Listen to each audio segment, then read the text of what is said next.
Okay, I ran up to grab some stuff from the house and sit down for a minute, and I decided that it was time. You know, I draw a lot of pictures. I've had a picture I've been trying to do for a long time, and I've never quite dared to embark on it because it's complicated. So while I was up there, I figured I'd whip this picture out. This is the second half of part one of a series on building a 300 Norma, improved, radically improved, as part of a series called The Way Al Does Stuff. So, let me, let's see how this goes, whether I have to re-record it or not. I'm gathering my thoughts here, because we've got to explain a lot of whys and wherefores. And this is why I decided I'm going to do this with pre-drawn pictures. We need to start with the fact that I ended the last video with a sequence on seating bullets, making up some fireform rounds. I don't know if these are in focus or not, but you don't have to see them too much. Suffice it to say there's a step here and there's a chambering shoulder, a jam shoulder right here. These get blown way out, and this shoulder gets blown forward about 100 thousandths and ripped up to 45 degrees. I said 45, I'm sorry. 35 degrees. I got stuck on the fact that I recently measured up a 40 degree 30 Norma improved, 300 Norma improved. And on this particular case, the case head showed something I hadn't seen for a while. The gun was set up typically, first of all, let me go back. The original 40 degree improved, as pioneered by P.O. Ackley. You were supposed to set the chamber up. People say 4 thousandths, but I say 6 to 8 thousandths shorter than your smallest parent gauge. And chamber until you could get a consistent jam fit on factory cases. This meant a few things. That the reamer has to be built with an elongated neck, because when that Ackley improved blows out, it sucks the neck back. Hopefully some of you will understand what I'm talking about. When you fire a 40 degree Ackley improved 22-250 case, it comes out 10 or 12 thou shorter than you started with. Depending on the brass and the jam, I guess. But in most cases, here's where the problem lies. 99.8% of all the improveds ever built, including Ackley's, are not set up to jam at this neck shoulder junction. Instead, they're chambered, and somebody used some retard standard go no-go gauges, and they chamber it like a conventional gun, and the brass just falls in. Sooner or later, even if they're completely passive in their learning curve, they're going to notice that their cases are bananaing and crooked and shaken. They don't blow out right because it's just rattling in there. So the next fix is, and this is done 99.9% of the time by people out there, they tell you seat the bullet long. Jam that bullet up into the rifling lands, and when the firing pin comes bashing in like a bulldozer and hits this thing with the force of a cinder block, they opine or presume or believe, because they don't know any better, that number one, that bullet's not going to slip into the lands and pre-engage 2 or 3 or 4. I've seen VLD bullets go in 11 thousandths under the firing pin when I had soldered or epoxied necks so that the bullet couldn't move. They will jam, trust me. Barring that, if they don't slide, well, they will slide in, and they will also slide back into the case neck. The bottom line is, a normally chambered, improved of any sort, in the real world normally develops about 10 thousandths of gap right here. And so this goes in, boom, your fire form, the case comes crashing back by stretching right here, And this case head goes back until it slams the bolt face. But it doesn't go back squeak and square and straight. In the real world, things go crooked because there's always a weak side, a short side, a thin side, a side where, trust me, they don't go back straight. So they slam back like this, and you end up with your initial fireform. You've got a cocked case head. Then as you shoot and shoot and shoot, because now this side is touching down because it's cocked, that starts to hit and it bashes it. And over time, you end up with something that you rarely hear about anymore because they actually improve. Well, there's so much that's just not talked about. Trust me, on Bench Rest Central back in the day, these things were brought up. And people would say, how come I'm getting convex case heads? There was a time when the 243 Ackley Improved was the go-to cartridge for 1,000-yard shooting. That was a while back. I spent, probably $5,000, $8,000. I did 4 barrels and 2 platforms, and I got started in long-range shooting back when the 1,000-yard shooting book came out. And at the risk of sounding like I'm bashing, I'm not. Dave Brennan is one of my favorite people in the whole world for writing books off the cuff, having books written by people off the cuff. He had a whole publishing company that was set up with Precision Shooting, his magazine.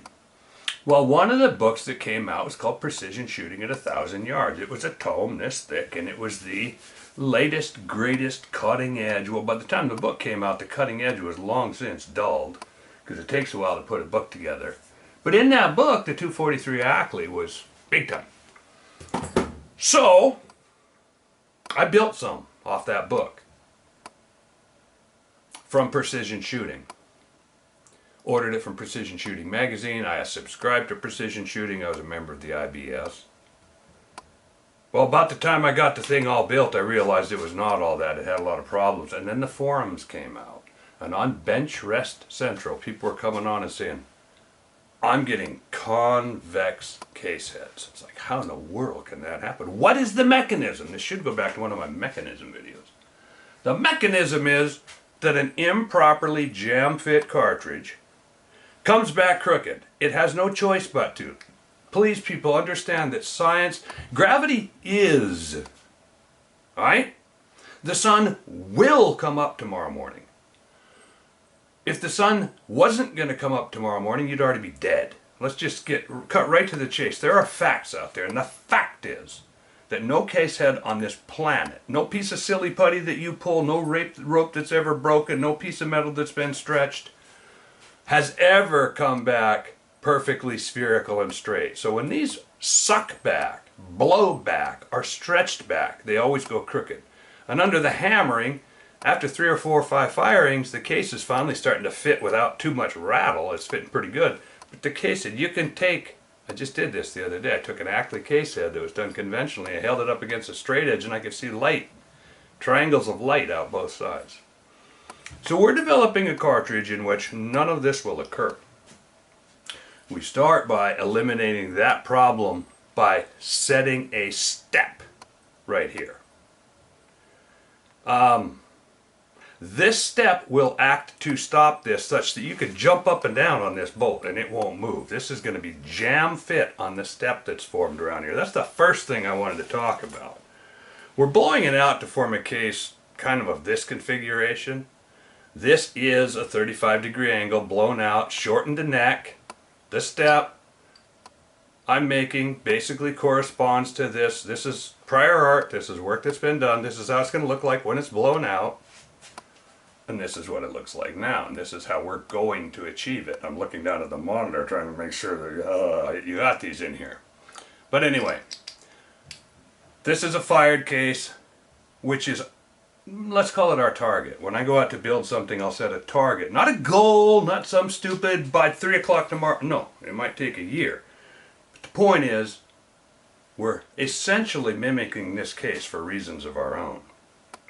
So, this is our new case, and this is the ones I showed you the other day. And I said is how I assembled these by using a homemade bushing that fit the case very well, and then I screwed onto the top of that an old school bushing die that takes replaceable bushings, and I got a bushing that ironed this because at the time when we had initially ironed this step in, it wouldn't hold a bullet. I wanted to hold the bullet. And just for giggles, because the die assembly I had needed a stack of 2 to get my... I seated this bullet using a resizing ring. I'm calling it a ring for those that maybe don't understand. Neck sizing bushings are little rings that drop down inside of a die, and they come in all different sizes for different necking effects. Well, you can also use these dies for seating bullets. But if the bullet's going to be seated out quite a ways, you got to drop another oversized one down below it and then drop in the one that this goes on, and you got to have enough room in your die to do that. And then this bullet runs up in, catches that circular neck bushing, and it seats basically as straight as a regular seating die.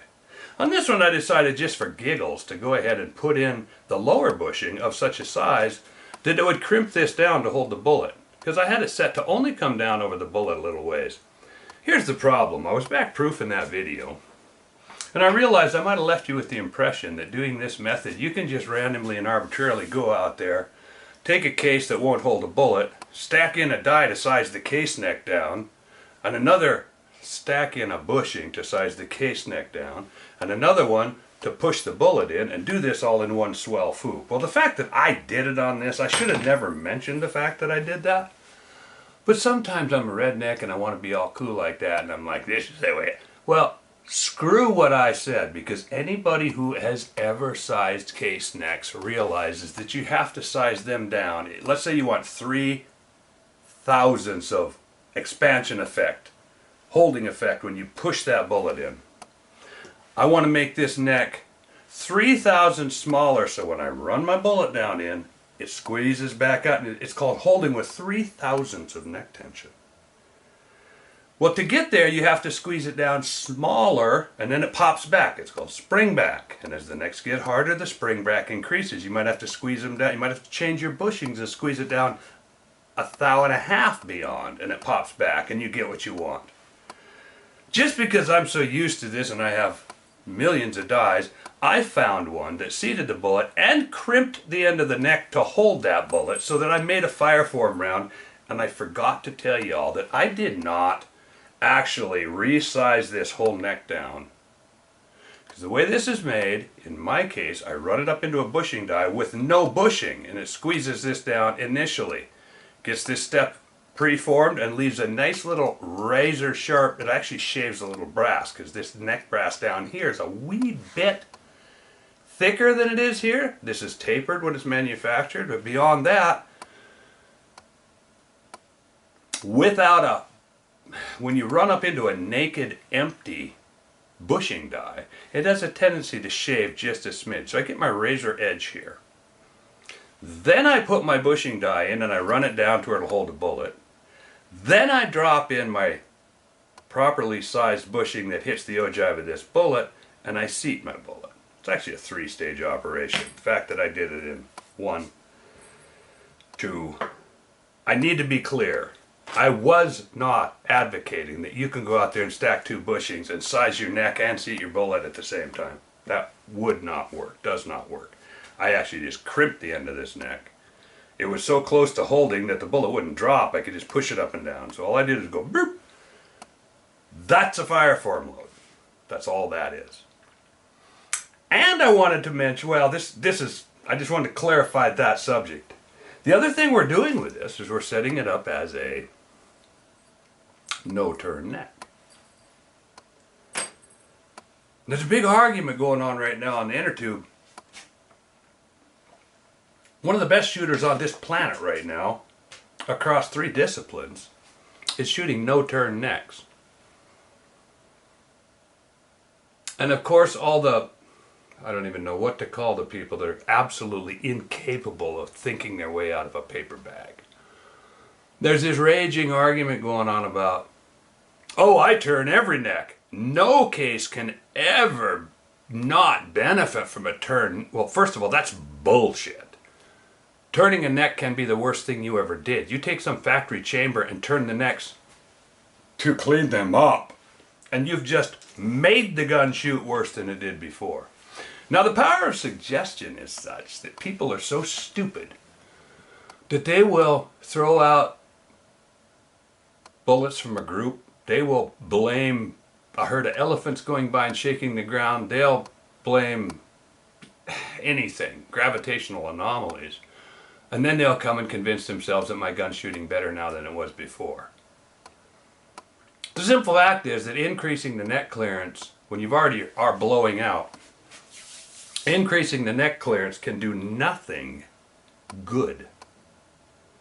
So here we've got this. We've got a few things we need to accomplish. We need to blow this body wider, the shoulder forward like 1/10 of an inch. Change the shoulder angle. This bubble of nicely annealed brass right here is going to pop out to a totally different configuration. Again, side by each, put them against my white hair beard, you can probably see it. There's the end of the neck, so it's that much different. There you go. That might show it. Anyway, doesn't matter. I'm going to pan down onto this picture and I'm going to show you why a lot of these ideas are just flat out stupid.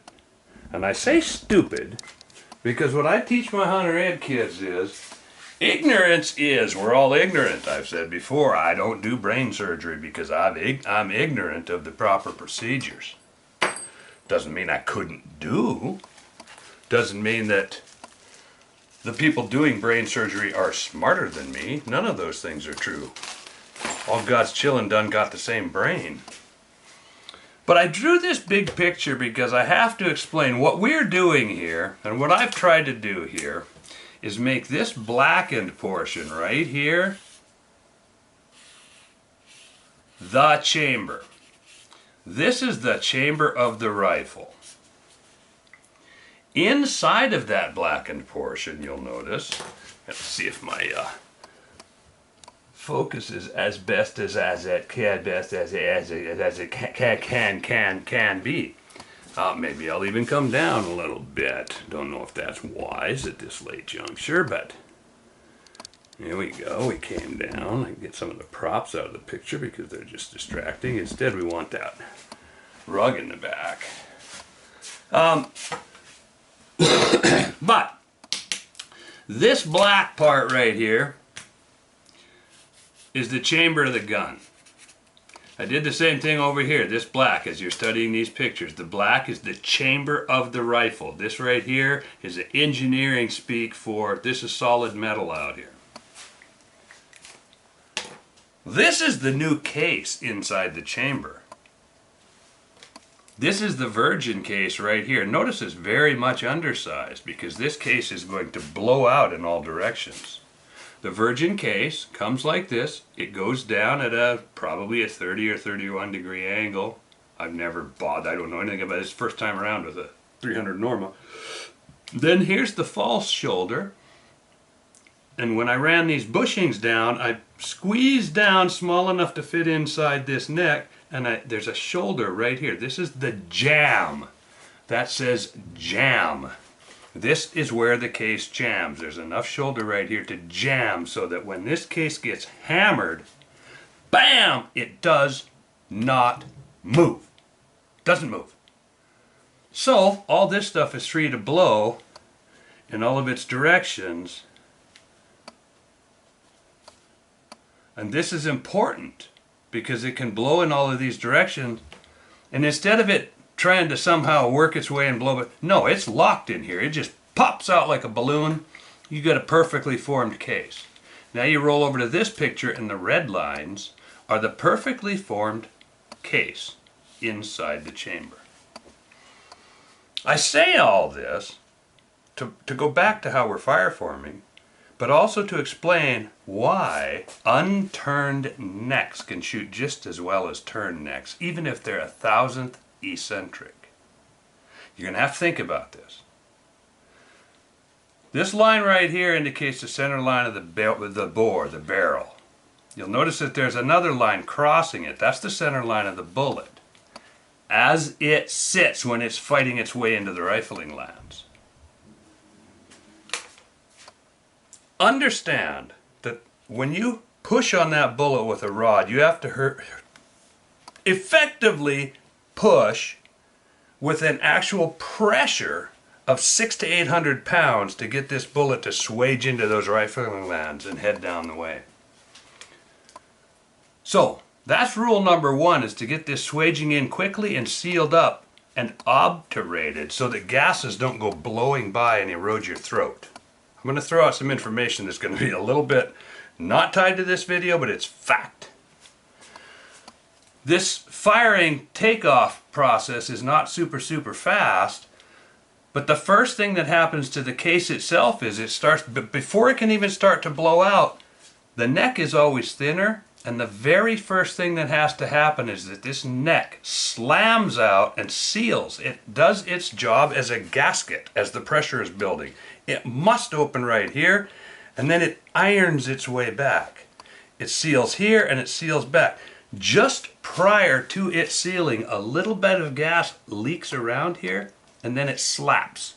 A professional shooter will do something called reading the sine wave around his neck, because that little bit of incremental, before the case neck slap, it doesn't actually slap out, it irons out. It opens in the front first and it goes pew, and it irons its way back, and then this stuff starts to open up.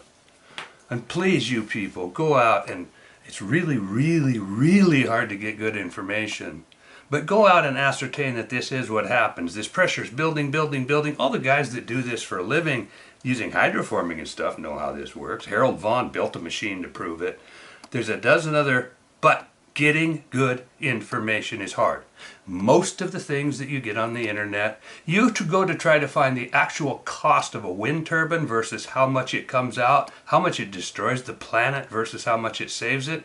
It's really hard to find numbers. Anybody who can think well just automatically looks and says there's $2.2 billion worth of resource, $2.2 million worth of resources there, and the stupid machine will never produce that. But anyway, research this and find out that I'm not lying to you. The first function of this is to pop out and seal against escaping gases. The second function of the neck is to guide and hold in place the rear of this bullet. This bullet's trying to hammer its way in, 600 to 800 pounds of force. It will, 100% of the time, every time and all the time, be slapped against one wall. In this case, I drew it with it slapped against the back wall here, and this side's wide open. Must be.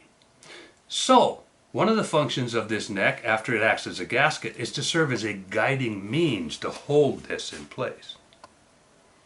Now, bench resters will a lot of times run even 3,000ths back here of clearance, overall clearance, for that bullet to move in. I contend that you don't need that much, but in any case, a turned neck is designed to tighten this up and act as a guiding means. An unturned neck, you have to build the gun to do the same thing. But even if this thing is, because we have 1,000th of clearance here, that bullet's going to be jacked over at least 1,000ths, no matter what. Just remember, a turned